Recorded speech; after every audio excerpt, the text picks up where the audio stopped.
Heart অ্যাটাকের চিকিৎসা ওষুধ দিয়ে সম্ভব কিনা। আমরা জানি যে হার্ট অ্যাটাক বলতে আমরা বুঝি অ্যাঞ্জিনা পেক্টোরিস এবং মায়োকার্ডিয়াল ইনফাকশন। মায়োকার্ডিয়াল ইনফাকশন মানে হলো হার্টের একটা আর্টারি ব্লক হয়ে যায়, তখন ওই যে এরিয়াতে রক্ত সাপ্লাই দিত সেখানে রক্তশূন্যতার সৃষ্টি হয় এবং হার্টে অ্যাটাক হয়। আমরা বলি মায়োকার্ডিয়াল ইনফাকশন।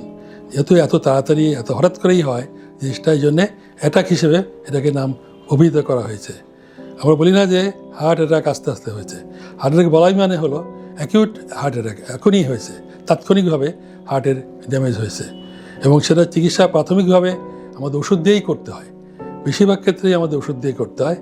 যদি বাড়িতে একটা অ্যাসপিরিন থাকে, 4টে অ্যাসপিরিন গুলিয়ে খাওয়াই দিতে হবে।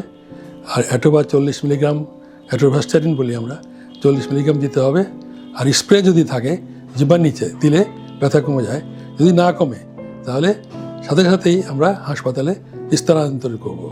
কারণ হাসপাতালে চিকিৎসা হয় যেমন অক্সিজেন দেওয়া হয়, মনিটর করা হয়, হার্টের বিটগুলো বিট বাই বিট আমরা মনিটরিং করি। স্পেশাল কেয়ার নেই, তাকে বলা হয় করোনারি কেয়ার ইউনিট। এইসব ক্ষেত্রে অ্যাকিউট মেডিসিন দিয়েই চিকিৎসা করতে হয় প্রাথমিকভাবে। দরকার হলে ওষুধ দিতে হয়, যদি ছন্দপতন ঘটে ওষুধ দিয়েই চিকিৎসা করতে হয়। তারপরে যখন রোগী একটু স্টেবল হয় তখন আমরা অ্যাঞ্জিওগ্রাম করি। অ্যাঞ্জিওগ্রাম করে দেখি যে কোথায় কী ধরনের ব্লক আছে। যে ধরনের ব্লক আছে ওই অনুযায়ী স্টেন্ট বসানো হয়, অথবা আরও যদি বেশি হয়ে থাকে তাহলে আমরা বাইপাস সার্জারি করি। কিন্তু চিকিৎসা প্রথমে ওষুধ দিয়েই শুরু করতে হয়। আপনাদের স্বাস্থ্য বিষয়ে সচেতন করার জন্যই আমাদের এই আয়োজন। তাই প্রতিনিয়ত স্বাস্থ্য বিষয়ে বিভিন্ন টিপস পেতে আমাদের চ্যানেলটি সাবস্ক্রাইব করুন এবং বেশি বেশি লাইক ও শেয়ারের মাধ্যমে সবাইকে আমাদের সঙ্গে সংযুক্ত হবার সুযোগ করে দিন।